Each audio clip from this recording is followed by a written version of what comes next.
Number बना लिए।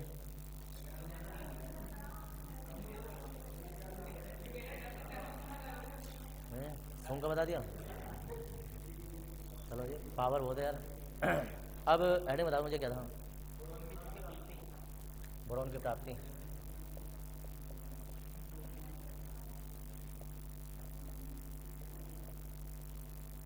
लेंगे बोरोन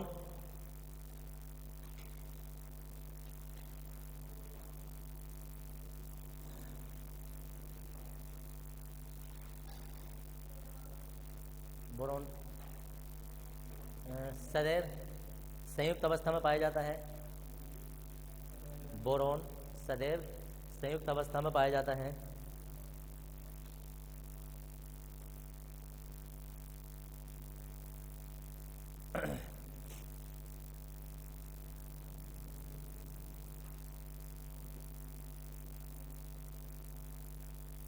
संयुक्त अवस्था में पाया जाता है। नेक्स्ट नहीं है, नंबर 1 नहीं है, ऐसे लिखेंगे। पाया जाता है। इसे खनिजों से प्राप्त करते हैं।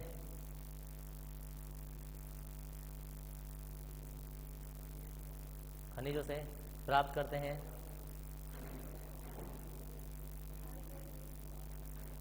खनिजों से प्राप्त करते हैं। इसे निम्नलिखित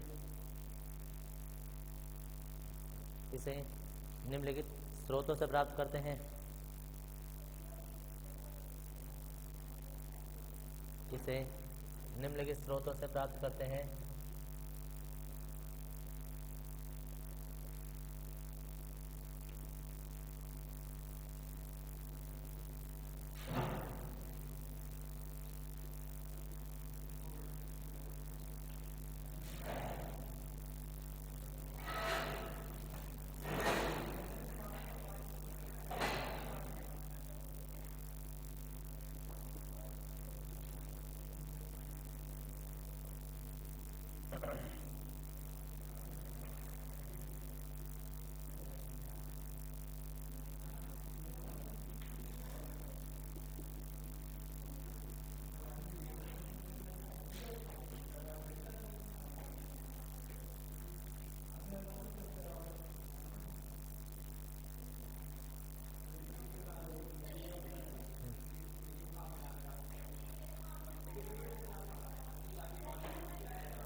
कैलीमेनाइट, बंद कर देना, बंद।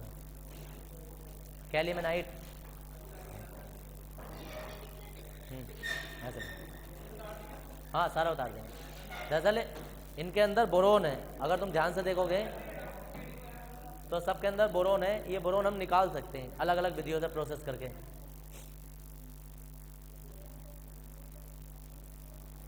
अलग अलग विधियों से प्रोसेस करके ये हम निकाल सकते हैं।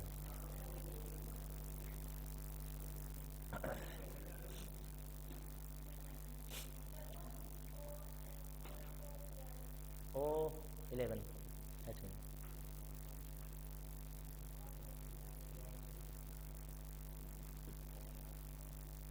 बोरेक्स होता है सुहागा, Na2B4 थर्ड वाला जो है।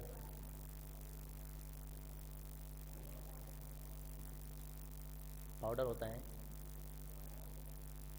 हाँ जी,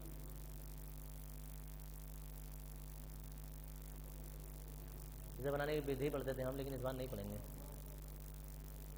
पहला वाला है Ca2B6O11 5H2O, दूसरा है बोरिक अम्ल और H3BO3, और तीसरा है borax Na2B4O7 × 10H2O। Sodium tetraborate decahydrate रासायनिक नाम होता है सुहागा का।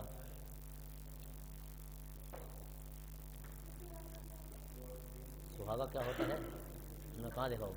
गैस वेल्डिंग करने वाले के पास पाउडर होता है, तो वो पाउडर जो होता है वही सुहागा होता है। किसे? अरे नहीं, सिंदूर का अलग फॉर्मूला होता है, PbAO2। PbS होता है, अलग होता है। दरअसल सुहाग का मतलब आदमी सोचता होगा पति है, और पति सिंदूर भरता है, इसलिए सुहागा है। नहीं, कहाँ कहाँ को मैच मिला रहे हो। बेल्डिंग करने का पाउडर होता है, वो बेल्ट के टॉर्च पर लगाया जाता है बेल्डिंग करने के लिए। सुनारों के पास भी होता है ये।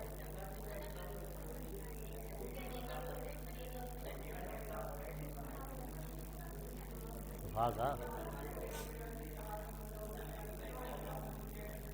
हाँ,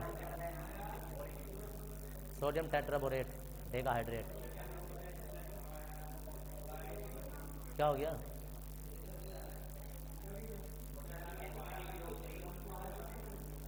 हो गया ये? अब बात मत करो, इधर को देख लो। और अगर जो बात करनी दोनों बाहर हो गए, पहले आइयो, जो बच जाए वापस आ जाइयो। ये कैलिमिनाइट ही तो है, प्योर रासायनिक नाम लिख दिया। अब देखो इधर, हम इससे बनाएंगे बोरोन। हम इनमें से किसी से भी निकाल सकते हैं, लेकिन इससे प्रोसेस थोड़ा आसान होता है, इसलिए इससे निकाल लेंगे। तो लिख रहे हैं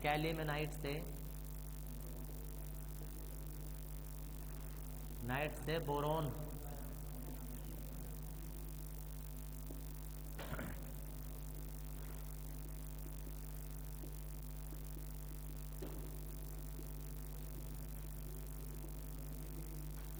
इसके निम्नलिखित चरण हैं। नंबर 1, देखो इधर, नंबर 1 में सर्वप्रथम हम कैलिमिनाइट को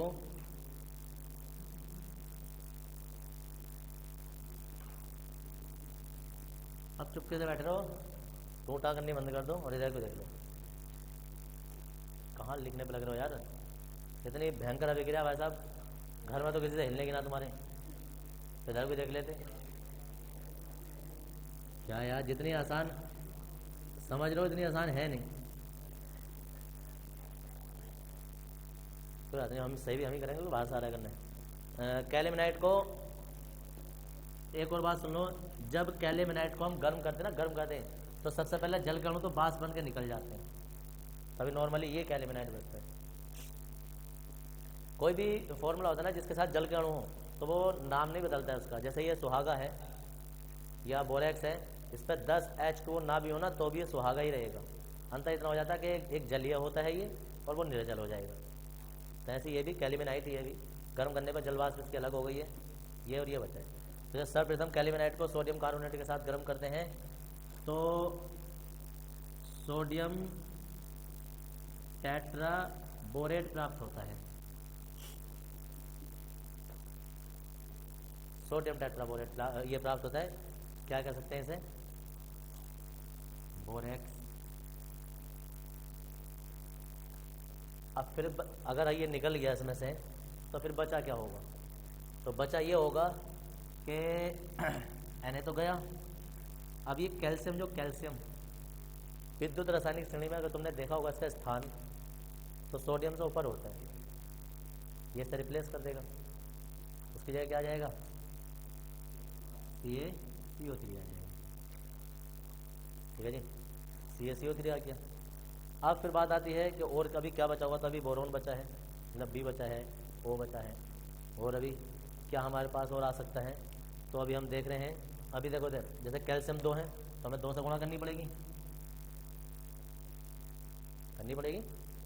अब कैल्शियम 2 है तो पता चला कार्बोनेट 2 हो गए, तब हमें कार्बोनेट भी 2 से गुणा करनी पड़ेगी, तब पता चला सोडियम। अब सोडियम यहाँ तो बढ़ा नहीं सकते, अब सोडियम तो कोई नया यौगिक बनाएगा, किसके साथ बनाएगा? बोरोन बचा है, ये बचा है, देखो कितना बनाएगा। एक तो सोडियम बचा है, बोरोन बचा है और ये O बचा है। हिसाब किताब लगाना होता है कि अभी इसमें कितने ऑक्सीजन और बचे हैं, कितने खर्च हो गए यहाँ? 11 थे, 4 बचे। सोडियम कितने थे यहाँ? 2 थे, यहाँ खर्च हो गए, 2 बचे हैं, अभी 2 बचे हैं।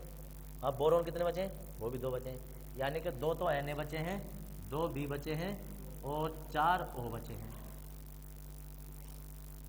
अब समस्या ये है कि तुम लोग बना तो बहुत आसानी से सकते थे इसे, लेकिन तुम्हें पता नहीं है कि ये यौगिक होता क्या होगा, क्योंकि तुम्हारे लिए पहली बार नया यौगिक आ रहा है। अभी सोचो मैं पहली बार ऐसा बताऊं कि भाई ऐसा लिखोगा कि फास्फोरिक अम्ल है ना। अब फास्फोरिक अम्ल अगर जो हम तुम्हारे सामने बोल दे जाए कि CH3PO4 है, तो जिसे पता है वो तो बना देगा फास्फोरिक अम्ल किन चीज़ों से मिलकर रहा है, जिसे नाम ही नहीं, जिसे पता ही नहीं है सूत्र, तो कैसे बनेगा। लेकिन फिर भी मैं तुम्हें बताता हूँ कि हम इन तीनों को मिला के कैसे यौगिक बना सकते हैं। तो Na है, B है, O है, इस पर +3 होता है, इस पर 1 होता है, इस पर 2 होता है। अगर हम इसे सबको 2-2 ले लें, इसे भी 2 ले लें, इसे भी 2 ले लें और इसे 4 ले लें, तो बैलेंस, अब देखो बैलेंस होनी चाहिए कि ये क्या है, ये प्लस के 2 हो जाएगा, प्लस के 6 हो जाएगा और माइनस के 8 हो जाएगा। पूरा पूरा हो रहा है। तो अगर जब ये पूरा पूरा हो रहा है तो इसका मतलब इन सब में अभी 2 कॉमन है, मतलब 2 ना भी इसमें जो हम इसमें से 2 कॉमन लें तो वो 2 से गुणा करके भी ले सकते हैं।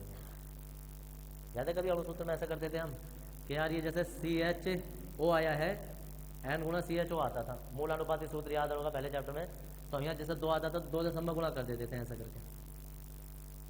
तो ऐसे ही हम इसका मतलब 2 कॉमन भी ले सकते हैं, तो इसका मतलब इसमें से 2 कॉमन भी लिया जा सकता है, ऐसे भी लिखा जा सकता है कि इसमें से भी कॉमन आ गया, इसमें से भी आ गया, इससे 2 कर दो तो भी ये फॉर्मूला बन जाता है। अभी भी इतना ही पूरा पूरा होगा, अभी भी ऐसा होगा। देखो सोडियम का 1 है, बोरोन के 3 है और ऑक्सीजन के 2 होने की वजह से कितने हो गए 4। तो 4 प्लस के 4 माइनस, तो ये यौगिक बन जाता है कि NaBO2। नाम क्या होगा इसका? नाम होता है सोडियम मेटाबोरेट। क्योंकि तुम पहली बार तुम्हारे सामने आ रहे हो तो इसलिए नाम तो याद रखना ही पड़ेगा। तो मेटाबोरेट हमें इनसे और इनसे किसी से मतलब नहीं, हमें मतलब है बोरेक्स से। अब बोरेक्स से अब हम ये बनाएंगे कैसे? तो थर्ड स्टेज है, बस सॉरी सेकंड स्टेज है। और सेकंड स्टेज में ये है कि बोरेक्स को जो Na2B4O7 आया है इसे HCl में डाल दो, HCl में डाल दो। जब HCl में से डाल देते हैं, हाइड्रोक्लोरिक अम्ल से इसकी क्रिया कराते हैं, तो होता क्या है कि Na जो Na वो H को रिप्लेस कर देगा, रिप्लेस कर देगा और ये उसकी जगह आ जाएगा, यानी कि H2B4O7 और यहाँ आ जाएगा NaCl। लेकिन ये 2 बार थे तो ऐसे ये भी 2 हो गए। ये बन गया ऑर्थोबोरिक अम्ल। हाँ तो ये ना पता चला, हाइड्रोजन ने ऐसे नहीं विस्थापित नहीं है, इसने करा है विस्थापित क्लोरीन को। ठीक है देखो तो क्या हो गया? हाँ ऑर्थोबोरिक अम्ल बन गया। अब ये जो ऑर्थोबोरिक अम्ल बना है, अब इस ऑर्थोबोरिक अम्ल को हम जल में डालते हैं, ऑर्थोबोरिक अम्ल को जल में। अब ऑर्थोबोरिक अम्ल को जब जल में डालते हैं तो अब क्या बनेगा? थर्ड स्टेज में देखो भाई, H2B4O7 को हमने जल में डाल दिया तो इससे बनता है HBO3 बोरिक अम्ल। बोरिक अम्ल सॉरी H3BO3। तो अब बोरिक अम्ल, अब कोई कहे यार ये कैसे पता चला होगा? तो ये हमें नहीं पता चला है यार, हम यहाँ पेपर वर्क कर रहे हैं।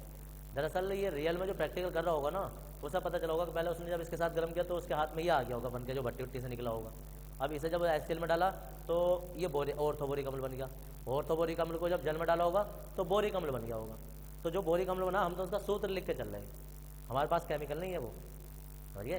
लेकिन उसे ये पता है कि जब ऑर्थोबोरिक अम्ल को जल में डाला होगा तो बोरिक अम्ल बन गया होगा। जब बोरिक अम्ल बन गया तो बोरिक अम्ल का फॉर्मूला होता है ये, बना किससे था? इससे। तो हम तो सिर्फ हिसाब किताब लगा सकते हैं बैठ के।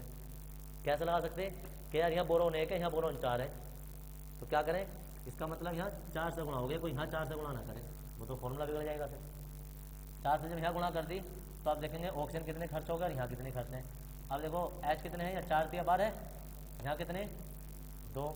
तो अब इसमें गुणा करेंगे तो फिर बोरोन गड़बड़ हो जाएंगे, तो इसका मतलब इसमें तो कुछ नहीं कर सकते, इसमें करेंगे। अब 2 तो यहाँ है, यहाँ कितने करने हमें 10, 5 से गुणा करेंगे। अब ऑक्सीजन करके देखेंगे, ऑक्सीजन कितने 5 ही हैं और 7 कितने 12, 4 या 12। बोरोन चेक कर लो, बोरोन 4 है, 4 है, पूरा यौगिक बन गया। अब इसे जो ऑर्थोबोरिक अम्ल है इसे हम थर्ड स्टेज में, फोर्थ स्टेज में सीधा सीधा गर्म करते हैं बोरिक अम्ल को, HBO3। HBO3 को जब हम गर्म करते हैं तो देखो करते रहो गर्म जब तक बने नहीं, तो B2O3 मतलब इधर B2O3 बन जाता है। अब B भी खर्च हो गया, O भी खर्च हो गया, जो भी है इसे कहते हैं बोरिक एनहाइड्राइड बोरिक एनहाइड्राइड। अब बाकी जो बचा होगा फिर क्या निकला होगा, H बचा है, बोरॉन तो खर्च हो रहा है, H बचा है और O बचा है, जल निकालेंगे। अब 2 बोरॉन होते हैं, 2 बोरॉन खर्च कर देंगे। कितने हो गए, बोरॉन तो पूरे पूरे खर्च है, H कितने 6, तो कितने से कैसे गुणाएं हम, अब ये देख लो 6, तो 3 ऑक्सीजन ये है, 3 ये 6। फिफ्थ स्टेज आ जाती है क्या, कि जो हमारे पास बोरिक एनहाइड्राइड है, तो बोरिक एनहाइड्राइड का हम अपचयन करते हैं किससे, तुम पोटेशियम के साथ करा लो, B2O3 मैग्नीशियम के साथ करा लो, या B2O3 एल्युमिनियम के साथ करा लो। अपचयन करने का मतलब होता है कि ऑक्सीजन की कमी होगी इसमें से।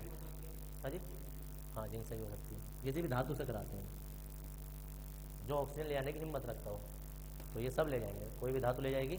अब यहाँ क्या बचेगा, देखो यहाँ बोरोन बचेगा, ये जो वो ऑक्सीजन के साथ चले आएंगे। अब ऑक्सीजन पर तो माइनस होता है, इस पर प्लस का 1 होता है, ऐसे लिए जाएंगे। अब ऑक्सीजन कितने 3, तो 3 से गुणा करेंगे। पोटेशियम कितना हो गया, 3 दूनी 6 ये हो गए, और बोरोन ऐसा आ गया। ऐसे ऑक्सीजन के लेके चला जाएगा, तो बोरोन तो यहाँ निकल जाएगा और Mg के साथ O आ जाएगा। अब इसमें ऑक्सीजन कितने 3, यहाँ 3 से गुणा कर देंगे तो Mg भी 3 ले लेंगे और बोरोन 2। अब इसके साथ बोरोन तो यहाँ निकल जाएगा, एल्युमिनियम के साथ Al2O3।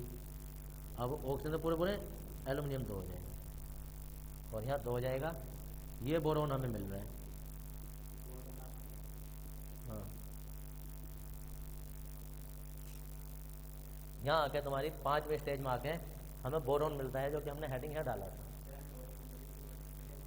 हाँ, अब जब बोरिक अम्ल से हम कर सकते थे, तो ये सोचो कि बोरिक अम्ल आया कहाँ से होगा, ये जो बोरिक अम्ल आया है वो कैसे बना होगा। अब ये सारा जो प्रोसेस है जो तुम्हें बोर्ड पर दिखाई दे रहा है, ये पूरी एक फैक्ट्री होती है, पूरी एक फैक्ट्री। जब किसी एक फैक्ट्री में तुम कोई एक चीज़ देखने जाओगे ना, एक चीज़, तो तुम देखना डायरेक्ट कोई एक मशीन वो एक चीज़ नहीं बना रही होती है। पहले कोई एक काम कर रहा होगा, उसने आगे को प्रोसेस करा, वो अगले स्टेज में चला गया, अगले स्टेज में चला गया, वो अलग चला गया। एक नॉर्मली कोई एक पैकेट भी बनाना होता है ना, पैकेट भी, किसी बिस्कुट का पैकेट भी, तो बिस्कुट का जो वो मटेरियल बना रहे होते हैं वो कोई अलग प्लांट है जिसमें मशीन का प्रोसेस हो रहा होगा, वो चीनी वीनी मक्का मैदा वगैरह जो डाले होंगे। अब वो प्रोसेस बन के आ गए, अगली वाली मशीन में जा रहे होंगे, अगली मशीन में वो बिस्कुट बनने होंगे, है ना, आगे जाओ नहीं, वो तो पूरी लेयर बना रही होगी। अगली मशीन जो है वो उसे डिवाइड कर रही होगी, और अगली मशीन जब रेलिंग उस पर रेलिंग पे चल रहे होंगे रिले पे, तो वो क्या होगा, वो उसके पार्टीशन बना के वो अलग अलग काउंटिंग कर रही होगी। फिर दूसरी जगह क्या होगा, कहीं वो उसके बिस्किट के पैकेट ही बनने होंगे, पैकेट बनकर कोई दूसरे जो पिन्नी वगैरह हो उसमें रैप्ट किए जा रहे होंगे, वो प्रोसेस अलग हो रहा होगा। तो ऐसे ही अब कोई कहे ये क्या क्या हो रहा होता है, तो भाई तुम ये कहोगे यार तुम्हें कैसा पता भी पैकेट करनी है, तो भाई जो ये काम जानता है वो तो उसे पता है कि क्या करना है।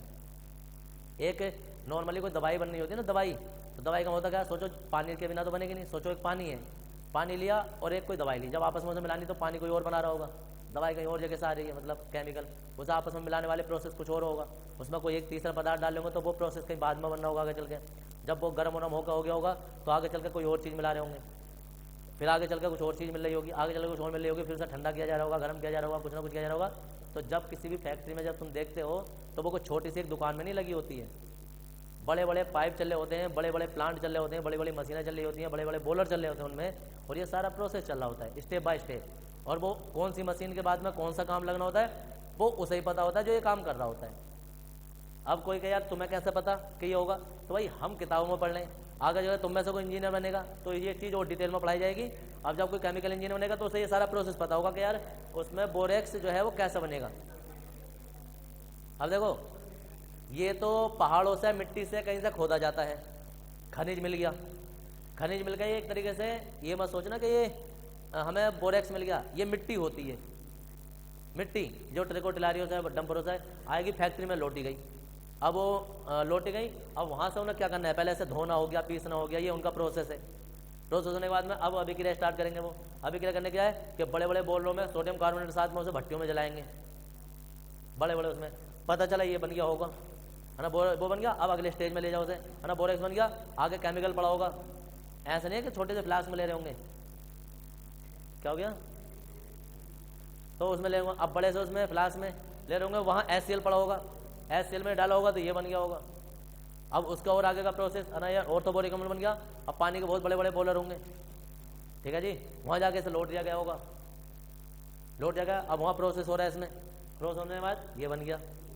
अब उसके बाद क्या करना था, है ना भाई, प्रोसेसर का अगले स्टेप में गया, फिर बॉयलर में जाकर उसे गर्म कर रहे हैं।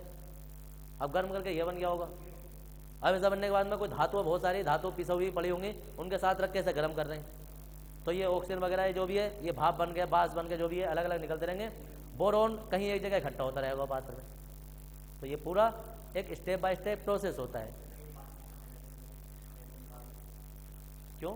अगर कोई तुम एक सोचो, किसी एक कोल्हू में देखो, तुम कोई कोल्हू है कि, सिंपल सी बात बता रहा हूँ, अब तुमको गन्ने का रस निकलवाने गए, रस उनने निकाल के दे दिया, वो सब चीज़ आ गया। अब तुमको यार वो गन्ने वाला जो पीछे का सब वो कहाँ गया, तो भाई वो तो कोल्हू वाले को पता वो कहाँ डाल रहा होगा, किधर होगा। तो जब ये चीज़ निकालने होंगे तो तुम्हें लग रहा है इसके निकालने की जगह नहीं दे रखी मशीन में, अबे कहीं ना कहीं को पीछे को, कहीं ना कहीं इसका भी तो मुँह होगा। वरना अगर या कहीं जूस ही निकालने वाली कोई मशीन है, तो जूस निकालने के लिए तो टंकी जो है वो तो तुम्हें सामने दिख रहा है कि भाई अनार का या मौसमी का जूस आ रहा है, लेकिन उसका जो आलतू फालतू का कचरा जा रहा है उसके लिए भी तो कहीं छेद दिया गया होगा। या वो सारा इकट्ठा हो रहा होगा उसके अंदर, कोल्हू के अंदर या मशीन के अंदर। तो इन सब के लिए भी यार जाहिर सी बात है, कंपनी वाले इतनी है, कोई मशीन बनाने वाले इतना पागल होगा कि एक्स्ट्रा उत्पाद निकला उसके लिए जगह नहीं दी जाएगी।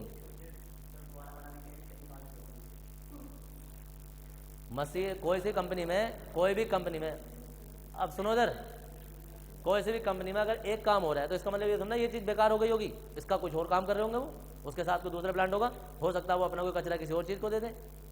यार कहीं तुम जाके कहीं जो देखो, जो या गेहूँ होते हैं, अब गेहूँ में तुम वो बना रहे हो, कहते हैं मैदा ही बना रहे हो जैसे, तो उसके ऊपर की छीलन उतार रहे हो। अब तुम्हें क्या लग रहा है, वो छीलन जब मिल में छीलन बन रही है तो मिल वालों के लिए छीलन बेकार है, लेकिन जो वो छीलन बनी गेहूँ की, जिसे हम कभी कभी वो चूनी चोकर वगैरह कह देते हैं, तो क्या वो बेकार होगी क्या? मार्केट में उसकी वैल्यू देखो जाके कितनी है, 20-20 रुपये किलो बिकती है वो, 10-10 रुपये किलो, 20 रुपये, 15 रुपये किलो, इतनी बिक रही है।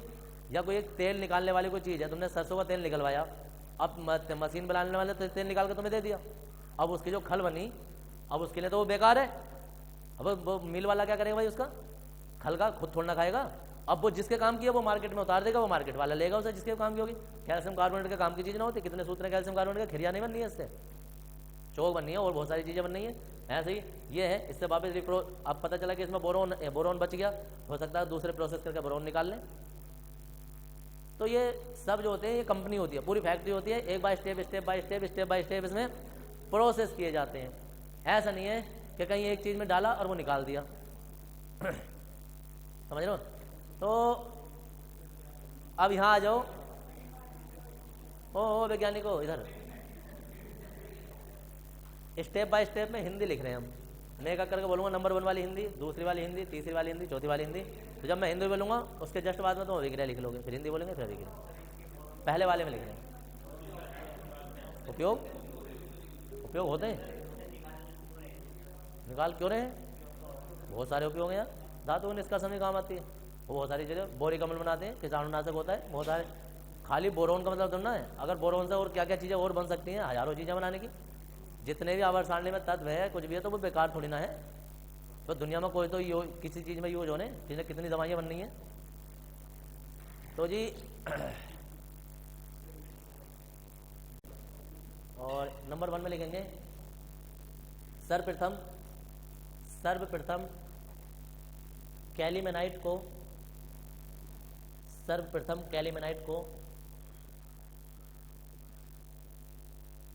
को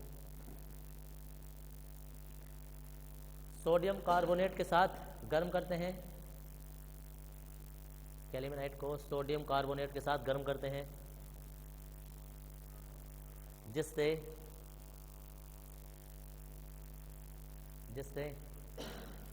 बोरेक्स प्राप्त होता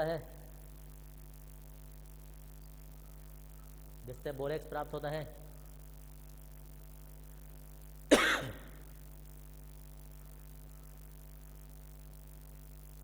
लिख दो जी अभिक्रिया।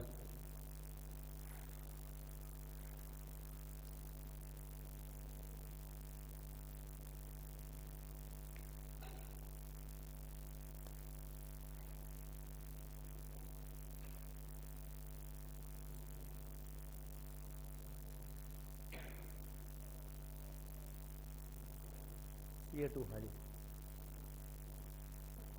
ऐसा तुमने ऊपर वाला भी गलत उतारा होगा फिर। Ca2 तो ऊपर भी था।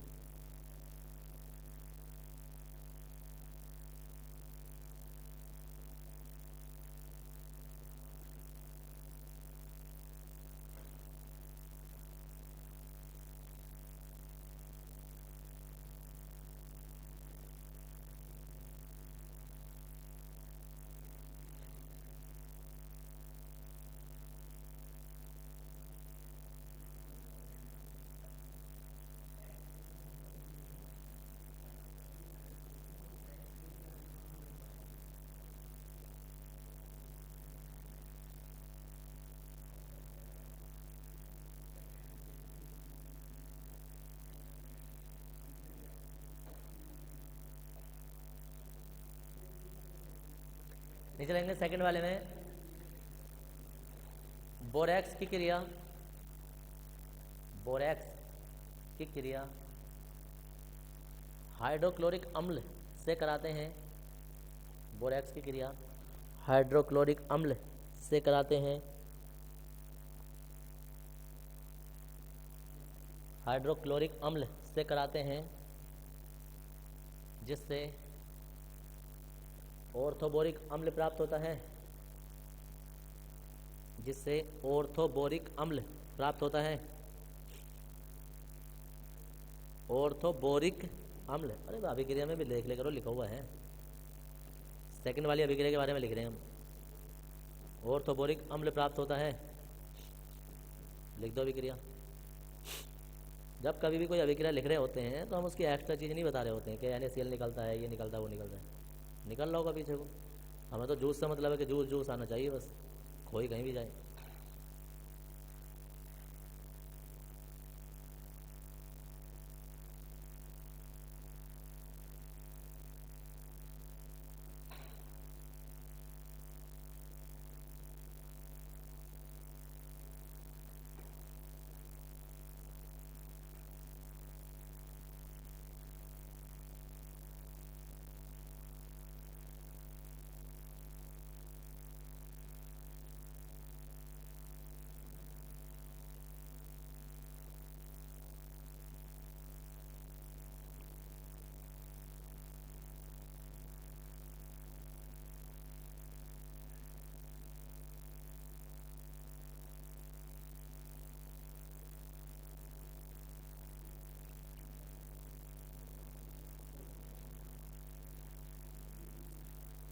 इसमें लिखेंगे नंबर नेक्स्ट,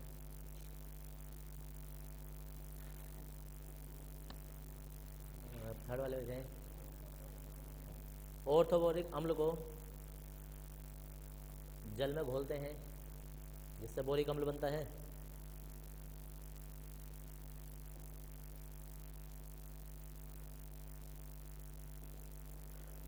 ऑर्थोबोरिक अम्ल को जल में घोलते हैं जिससे बोरिक अम्ल बनता है।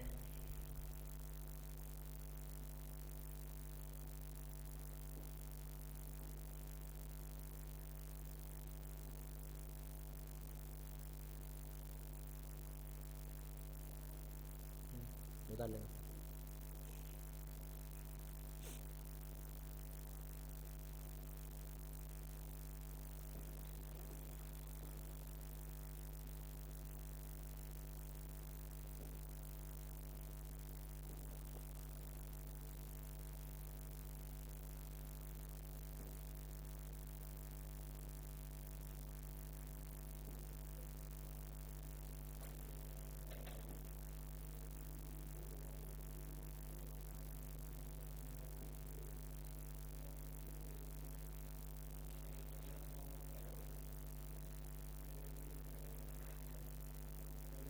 हो गया भाई?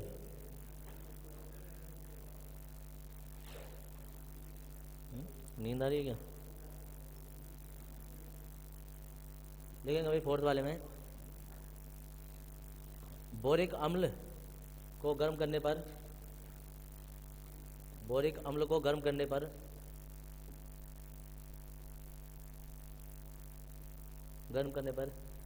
बोरिक एनहाइड्राइड प्राप्त होता है। गर्म करने पर बोरिक एनहाइड्राइड प्राप्त होता है।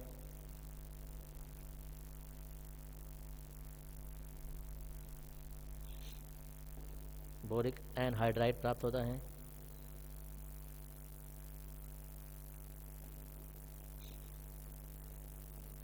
प्राप्त होता है, लिख दो। ये चौथी अभिक्रिया।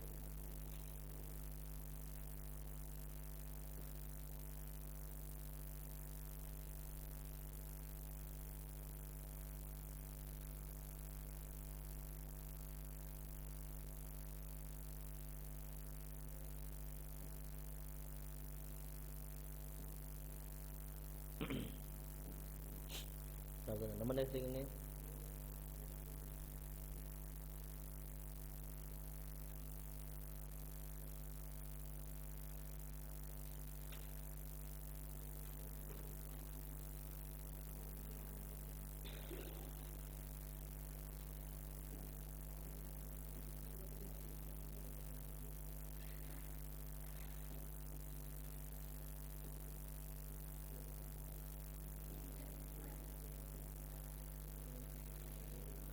लिखेंगे बोरिक एनहाइड्राइड को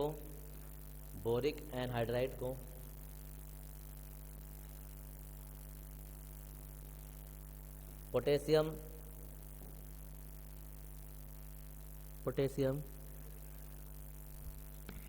कोमा मैग्नीशियम या एल्यूमिनियम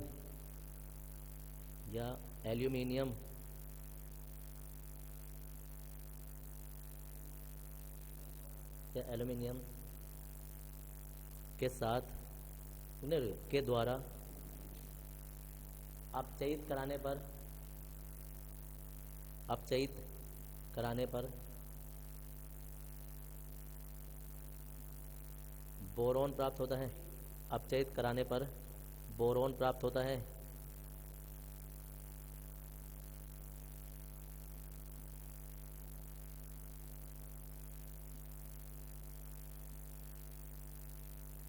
अपचयित कराने पर बोरोन प्राप्त होता है।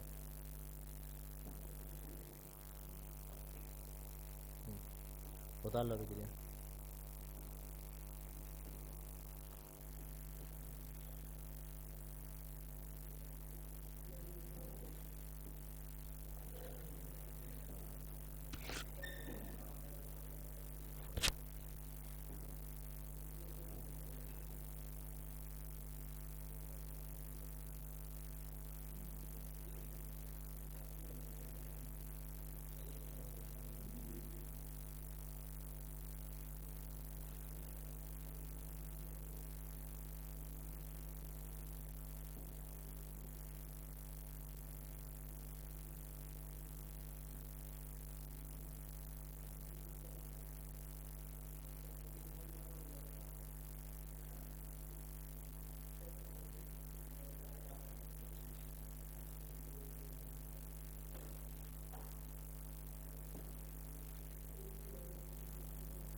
अरे लिख लो भाई, बात मत करो। रुक जाओ एक मिनट अभी।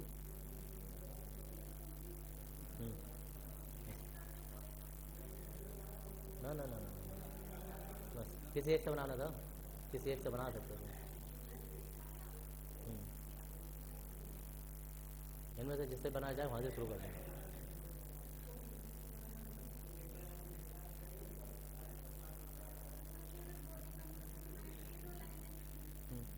वो कहे तब, वरना बनता वहाँ से ही है।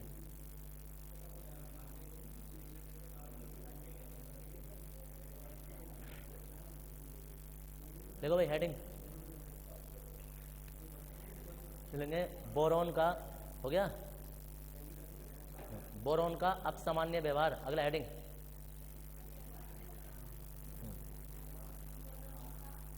बोरोन का अपसामान्य व्यवहार।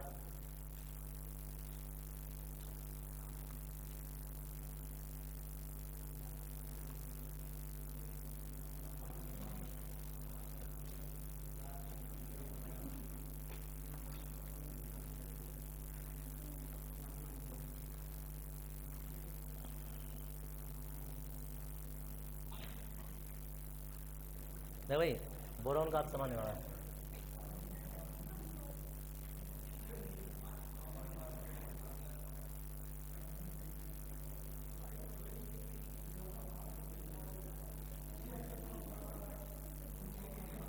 बोलो मत भाई।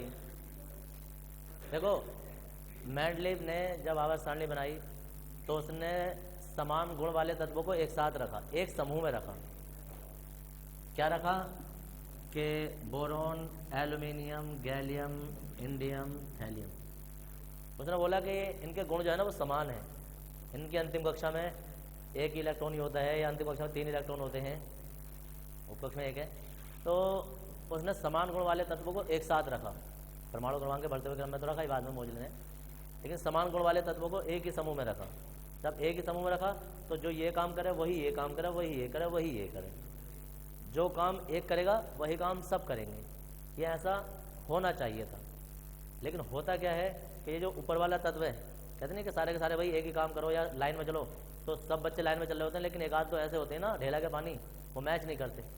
वो या तो अपनी लाइन से अलग ही चलेंगे, या टेढ़े चलेंगे, या घूमते फिरते चलेंगे। तो इनमें भी कुछ ऐसे ढेला के पानी होते हैं जो कि मैच नहीं करेंगे किसी और रंग में।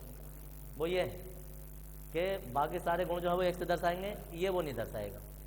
अगर ये विद्युत का चालन करेंगे, ये नहीं करेगा।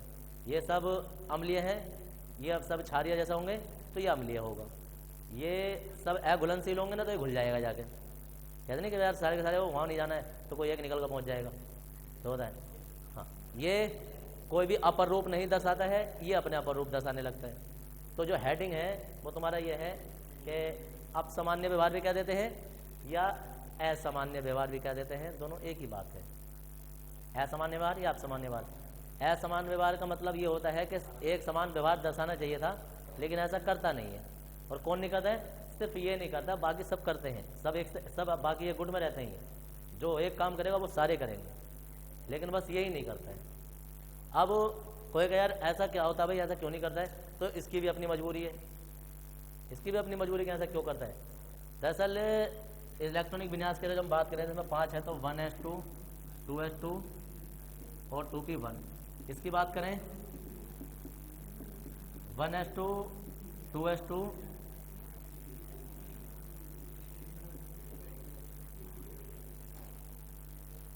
हाँ, डी उपकक्ष है इसमें। डी ऊपर वाले में डी है, नीचे वाले में डी है ना? डी है।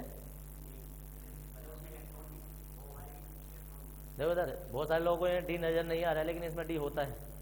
समझिए, जब तीसरी कक्षा चालू हो गई ना तो इसका मतलब डी भी होगा, भले से वो खाली हो। चौथी कक्षा चालू हो गई तो उसमें फिर डी भी होगा, एस भी होगा, पी भी होगा, डी भी होगा, एफ भी होगा, भले से वो खाली हो।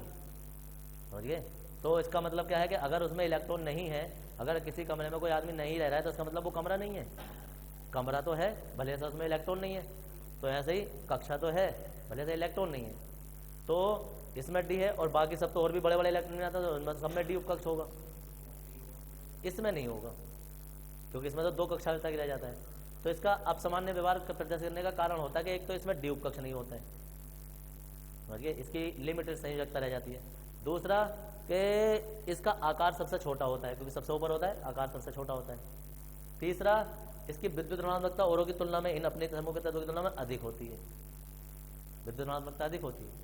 तो क्या होता है कि 3-4 इसके ऐसे दोष होते हैं कि डी उपकक्ष नहीं होता है, विद्युत ऋणात्मकता अधिक होती है, आयनन विभव अधिक होता है इसका, अपने ही तत्वों से आयनन विभव अधिक होता है, विद्युत ऋणात्मकता अधिक है, डी उपकक्ष नहीं है, जिसका इसका आकार छोटा होता है, जिस कारण ये अपने समूह के तत्वों से कुछ अलग व्यवहार प्रदर्शित करता है। यही बात हम इसमें लिखने वाले हैं। तो इसमें लिखेंगे बोरोन, अभी तो लिखो जरा, बोरोन अपने ही समूह के तत्वों से, बोरोन अपने ही समूह के तत्वों से, अपने ही समूह के तत्वों से कुछ अलग व्यवहार प्रदर्शित करता है। बोरोन अपने ही समूह के तत्वों से कुछ अलग व्यवहार प्रदर्शित करता है।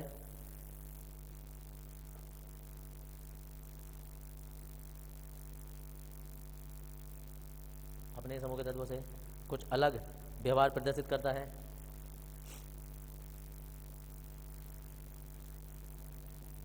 इसके निम्नलिखित कारण हैं। इसके निम्नलिखित कारण हैं।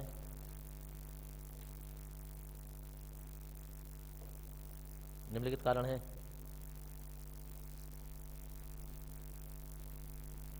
नंबर 1, बोरोन में, नंबर 1 बोरोन में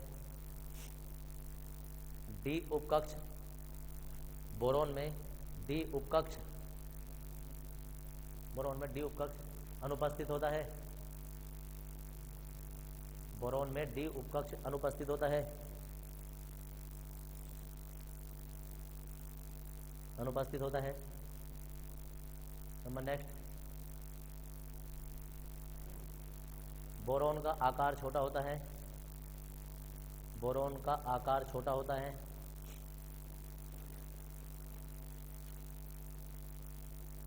आकार छोटा होता है।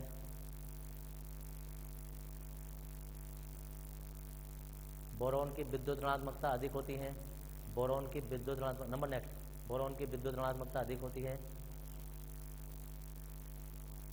विद्युत ऋणात्मकता अधिक होती है।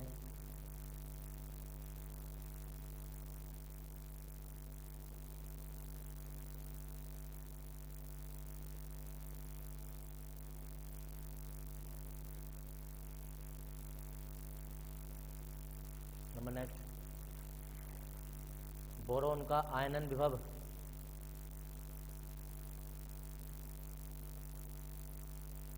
बोरोन का आयनन विभव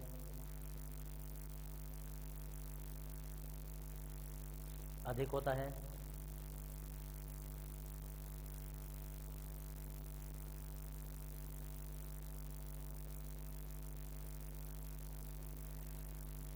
आयनन विभव अधिक होता है।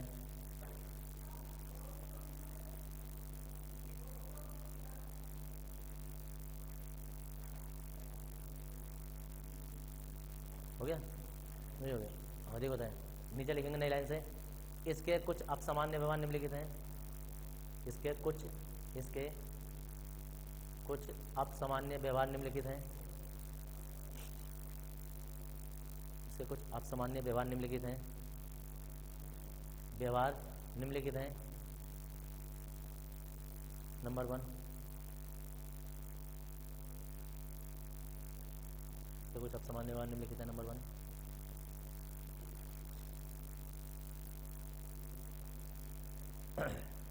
और ये नंबर 1 में आ जाएगा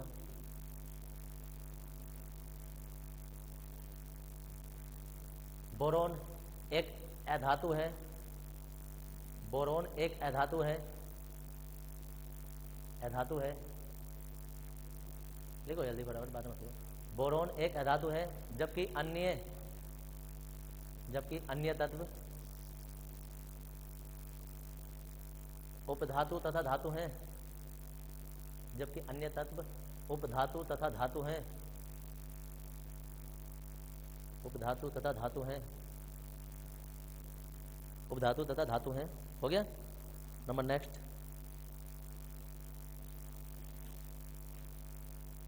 बोरोन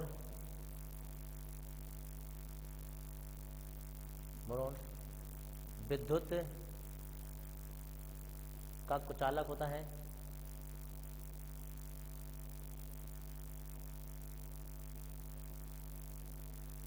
कुचालक होता है, जबकि अन्य तत्व चालक होते हैं।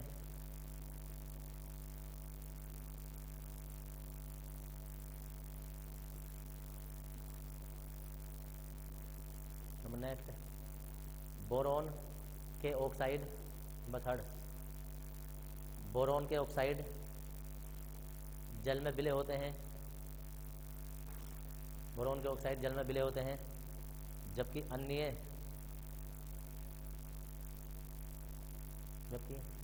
अन्य के ऑक्साइड अविलय होते हैं। अन्य के ऑक्साइड अविलय होते हैं।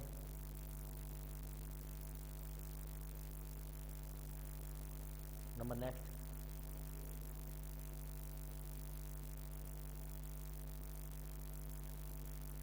बोरोन की प्रकृति अम्लीय होती है।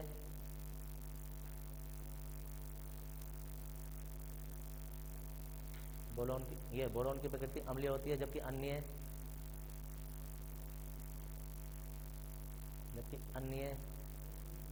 अम्लीय होती है, जबकि अन्य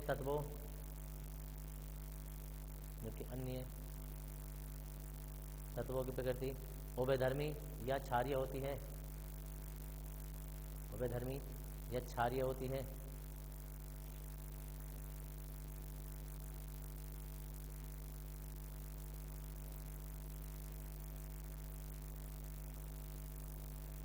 मैंने देखो बोरोन अपर रूप दर्शाता है। बोरोन अपर रूप दर्शाता है।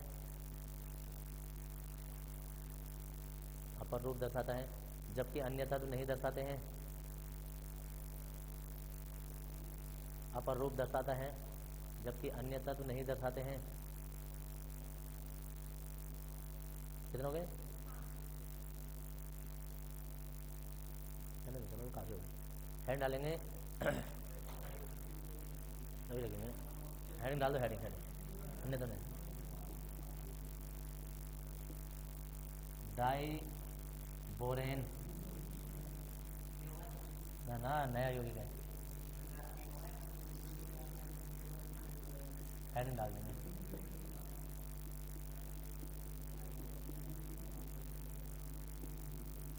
बनाने की विधि वो कल करेंगे, हमारी हेडिंग डाल देंगे।